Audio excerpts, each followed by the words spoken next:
furious.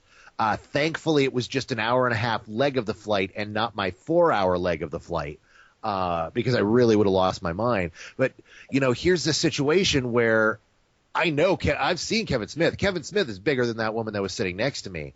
And that would have been a very uncomfortable situation for whoever had to sit next to them, on top of the fact that they probably felt like they couldn't say anything because, oh, my God, what am I going to say? This fat guy is fucking Kevin Smith. Kevin Smith, I mean, look, he's a big dude. And my whole thing is like, if you know that you need 2 seats and you're being put on standby, then maybe you should wait till when you can get 2 seats, because I have also been in that situation where somebody is big is sitting next to me, and maybe they should have an extra seat to themselves. Now, I don't like the fact that some people have to be told that they're too big, and nobody knows at this point. Nobody knows what happens. They say that nobody's saying anything about the captain that did this. All we're hearing is the tweets and rants of Kevin Smith, and if it's I don't want to see anybody have to be singled out and told you're too fat for this flight. Can you come off? I can't even picture somebody doing that. I've ridden Southwest before, and they not only are they very fun sometimes because they just have this sense of humor, knowing that they're very cheap flights and they're a cheap airline, but they've also been very friendly. They've been some of the friendliest people I know on the airline. So I don't know. I wonder if it's a situation where Kevin Smith got a little inconvenienced and a little embarrassed and he's going off, or if they really did pull him out and say, hey, can we talk to you? And then pull them aside and say, you're going to have to forfeit this flight because you exceed our weight limit. And I don't want the plane being brought down by some big motherfucker sitting next to me because he's exceeding the weight limit. So, I'm not blaming anybody here. I just thought it was funny. And Kevin Smith is actually having a sense of humor about it. I mean, he's making jokes about his own weight. He's saying things like they opened the wall and they crane lifted him out the plane and all this kind of stuff. So at least he's being that cool. But I don't know if he should just be going on and on and on about a tangent on Southwest. I mean, I don't know what good that's going to do him. People are not going to stop flying Southwest because Kevin Smith got angry about it. So I don't know. Yeah.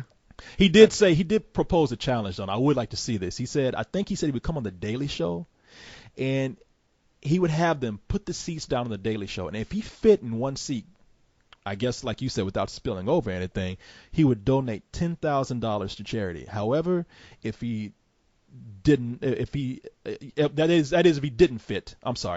that seat, he'd donate $10,000. If he did fit, then Southwest will come out and have to say that they're wrong, which they've already kind of apologized, I think. So I don't know what good this is doing. It was funny. Normally I kind of ignore the really overly cynical ravings of Devin Faraci from Chud, but he did kind of make a really good point last night when all of this was happening. He's like, oh, look at this. Kevin Smith is caught in a controversy a week before his movie comes out. That's so weird. Yeah, that could be the case too. I think Kevin Smith is smart enough to where he's not the type of guy who needs to do that. He doesn't need to actually create controversy for his film. And look, me, I'm not the biggest Kevin Smith fan in the world. I only like 2 of his movies. No, you're not. No, I'm not at all. And it's not personal. I just don't like his movies because I just don't.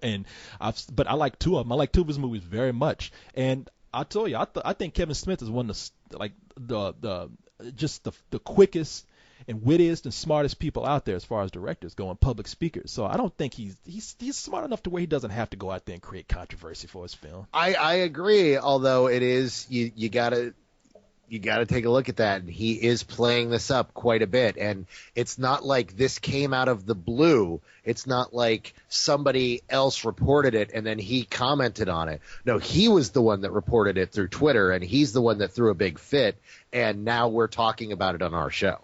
Yeah, he is very smart, and I think that he saw it as an opportunity to probably get a jump because he thought it might get reported anyhow, and by getting a jump on it and using his anger, he could also kind of control the story and also have his name out there a week before Cop Out is released. Yeah, and I have to say, I mean, even Kevin Smith fans who are diehard Kevin Smith fans are saying that looks ridiculous. That movie looks bad. Any comment? Or you so quiet? I'm not certain yet. I've heard good things about the script. I hear it was really funny, and I know for a fact that Smith loves buddy cop comedies from the '80s, and I'd like to. I want it to be good, but then again, I like Kevin Smith, and I always want his movies to be good. So we'll see what happens. Yeah, I'm not judging. I mean, look, I'm not gonna look. They put trailers out there for us to kind of judge the movie by. So if I had to judge the movie by this trailer, I'm saying that the trailer makes this movie look terrible. Now I'm gonna be fair and go in and see if the movie is gonna be fun. Hey, look, I love Tracy Morgan and I like Bruce Willis. So there's two things right there that I like, but they just look annoying as shit in that trailer. I'm hoping that the movie is not like that trailer, that there's some surprises there. That's all I'm saying.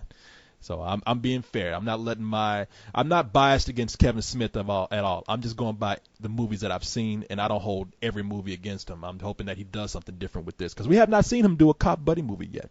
No. So you want to get into some email? Well, before that, I'm sorry. No. I wanted to follow up on something because I didn't get to tell you the funny part of the horrible story that I had because it wasn't appropriate at the time. But so I'm on this flight, right, and I've got before this morbidly obese person sits down to sit next to me, an entire women's basketball team gets on the plane. All of them tall, athletic, and beautiful. It's unbelievable girls just getting on, all 6 feet tall, beautiful, awesome. Their coach, a guy, sits down. He's the one sitting in the same row as me, sitting on the outside. We exchange a few pleasantries. We, chit-chat for a moment. And all the girls keep walking by because no one wants to have to sit next to the coach without sitting next to one of their teammates. So I'm literally watching as all these beautiful women are walking by, and the person who decides to sit down is this 350-pound woman.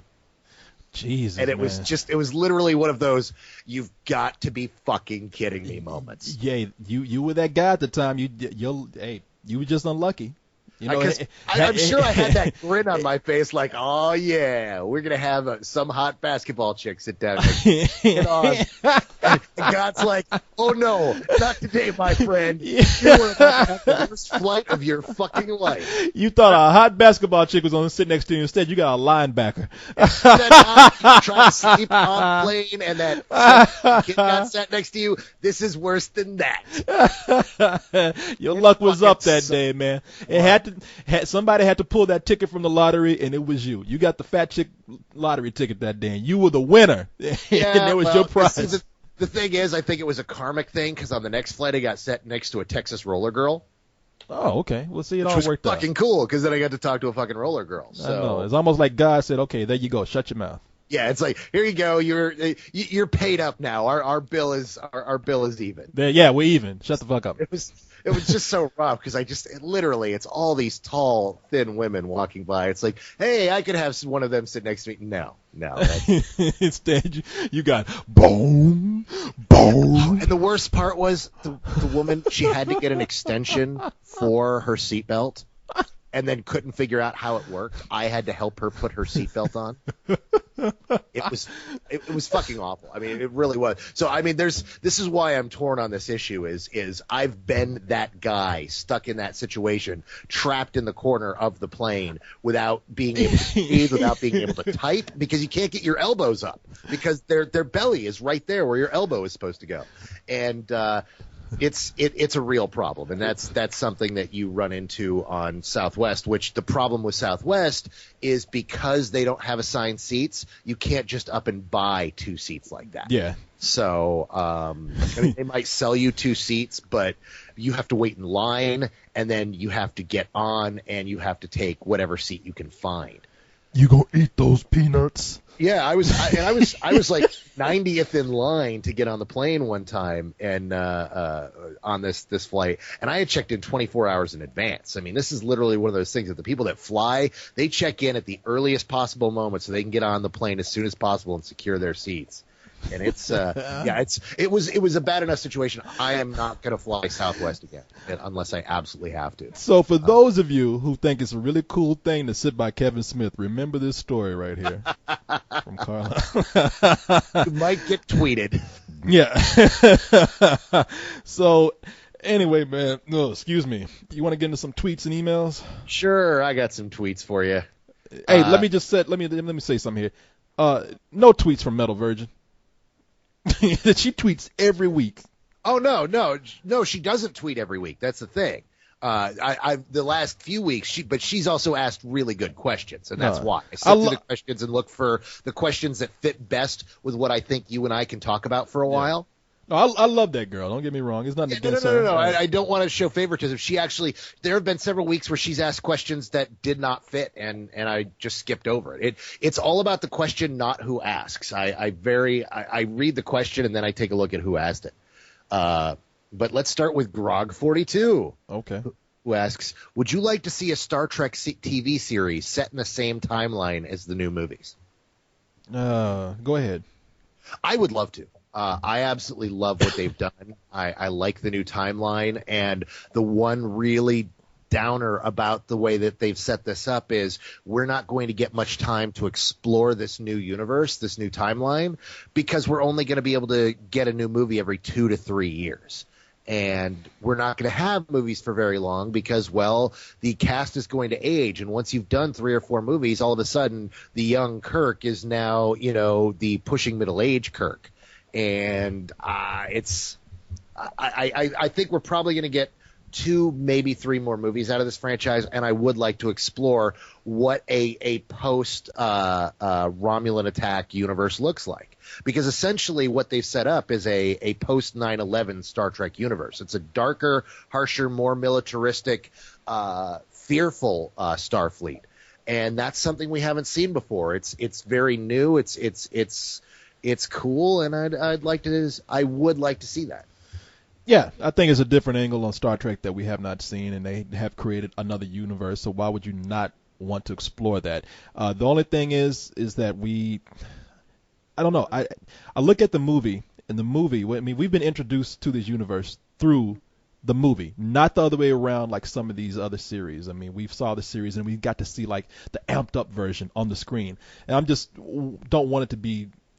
I don't want to see it scaled down to a point where it looks cheap because we're so used to seeing it so big on the screen. Of course, that's not going to matter if they create some good stories. So I'm always saying, like, yeah, if you can write some good stories and you can keep these characters interesting, why would I not? I'm not going to argue against anything that people can do well. So sure, why not? Okay.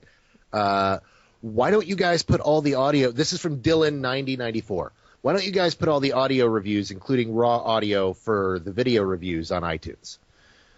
Well, right now, I haven't been putting up the audio because we haven't had a good place to put all that audio, and our audio is disappearing after 100 pieces of audio content has been posted on the site, which means that, and I've explained this before, when we put up a new piece of audio, whatever is last on that list of 100 pieces of audio, whatever's last disappears. And so right now we